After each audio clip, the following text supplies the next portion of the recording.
What's up, guys? In today's video we're going to be making a cardboard box dehydrator so we can dehydrate things and make things like beef jerky. I'm super excited for this project. I'm also going to be doing it with my brother. Stop. And yeah, let's get started.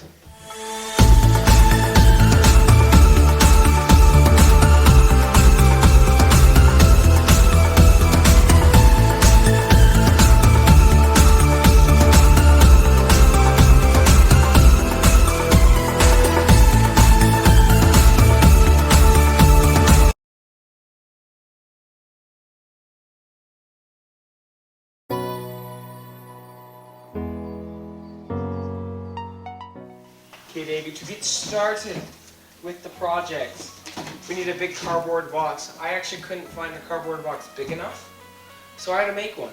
I did an okay job. It's very lopsided. Yes, it is. Yeah, I know. It's very lopsided. So, the dehydrator is actually going to be on its side like this. Like this, just so you can see. Like that. Because then this is going to be a door. Okay. Like that. It's going to open like that. It's going to close. And to start... So it's a microwave. Yes, basically. But it's a dehydrator. But it's a microwave. Yes. We're making a homemade microwave, guys, that you can use to make beef jerky. Oh, Hooray! Okay, so what we need to do is we need to line the lid and the entire inside of the box with aluminum foil, or some people would say aluminium. Aluminum. It's aluminum. It is aluminum. Do you want to start with the lid or do you want to start with the box? Let's just start with the box. Okay, and we will be right back once we finish lining the box.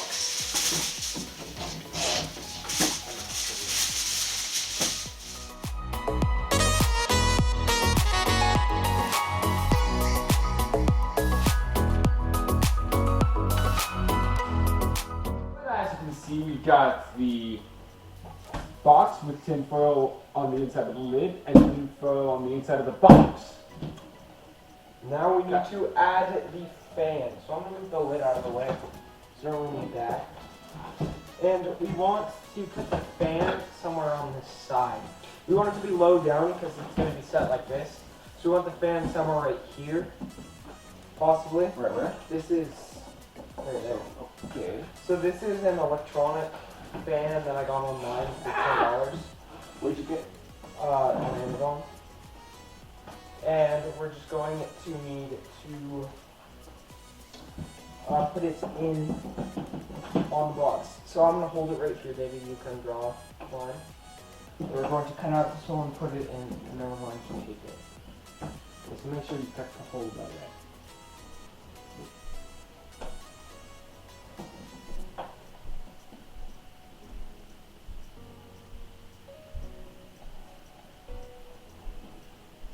You can just use like any other computer fan or anything.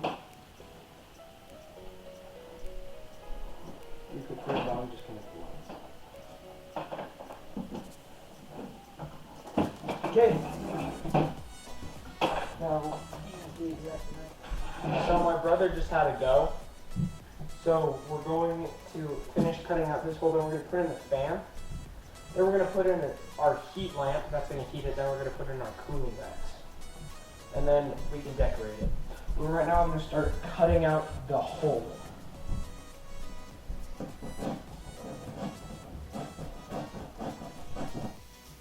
As you can see, I have now finished cutting the hole for the fan. I put the fan in there, it's the perfect size. Actually, it's a little big. But we first need to test our fan, because fans are directional, so we need to make sure we have the right direction. So time to turn it on. Oh, like the cord came unplugged.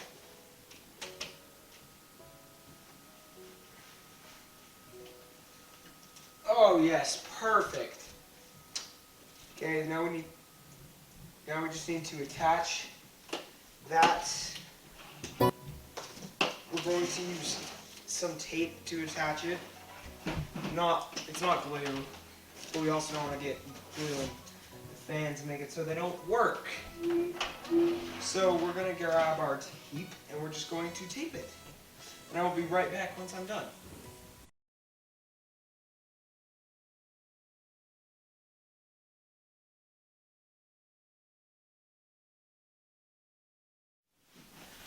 as you can see, the fan is now perfectly secured.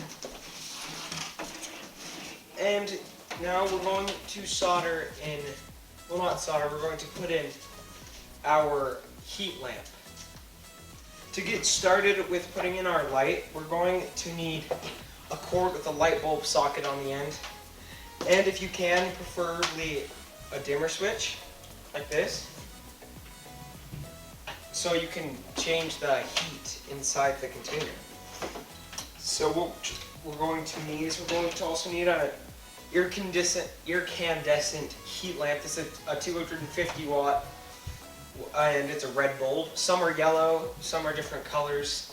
They'll all work the same. They'll all work. So don't worry about getting the certain red color that I have here. And we're going to want to put it in, we're going to grab the heat lamp and put it on the light bulb socket inside this.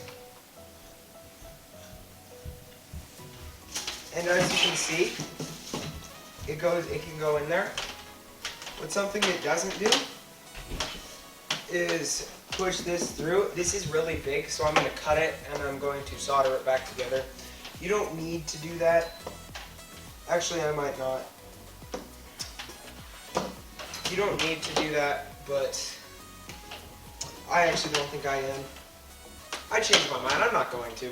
So we need to make a hole to fit this light bulb plug through. And then we need to use some aluminum foil to kind of cover up the big hole again, so heat can't escape when we're using it. So we're going to want to get some scissors and just cut a hole, and I'll be right back once I do that.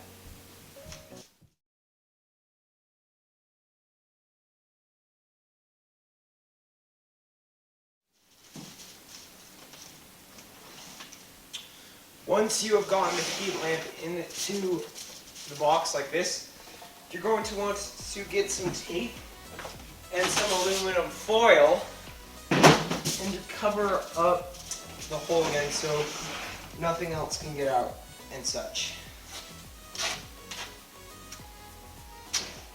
I have now taped up the hole that I put the heat lamp through. It's now completely sealed.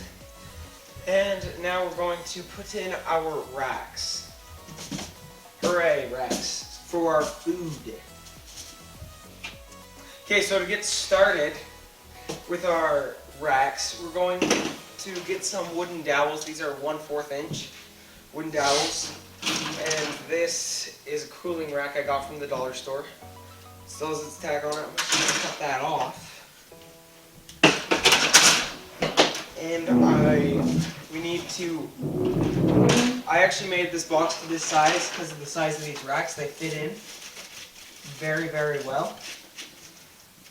And we're going to get this. We're going to put a rack in, then we're going to put a rack like 1.5 inches or 2 inches under it. Yeah, like that maybe. Kind of like this. Can't really see the racks well, I know that, because they look exactly like the tin These foil. are the racks. Yeah, they just came from the dollar store. Really thin, really small, cheap, but perfect for the use of making a homemade dehydrator, or as I like to call it, a microwave. Because it's a microwave. Come on, guys. So we need to cut these so they hold. We're going to use 2 dowels. I have 4 dowels and we're going to use 2 for each rack to hold up each rack. So we're going to have to trim these and then make holes in the box, slide them through, and then put the racks on top of them. And we'll be right back after we do that. Now I have 2 of the 4 I need to cut. And these are going to hold up the top rack. And I'm going to cut the holes in the box for these right now. I now just put in the first rack.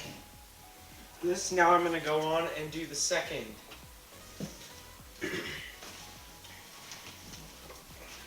To finish with our dehydrator, we actually need to cut a few holes in the top so moisture can get out. Because if we don't, the fan and the heat aren't going to do anything. The moisture is just going to fall back down into whatever we're dehydrating. So we need to cut some holes in the top. And I'm going to cut 4 in the front and 4 in the back. And yeah. Now, once you've cut the holes in the top, I'll bring it up closer so you guys can see. Just cut a bunch of holes in the top like that. You now need, oh whoops, that's falling. Sorry, you guys need to make this a door for our dehydrator. So we're going to make a makeshift hinge with tape. So just slide on the lid of whatever box you're using.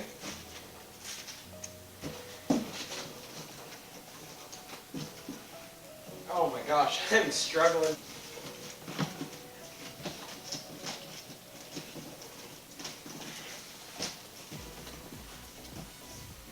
You just need to grab some tape. This is duct tape. Going to grab it and just tape one side so it becomes a door. Just a very long strip of tape.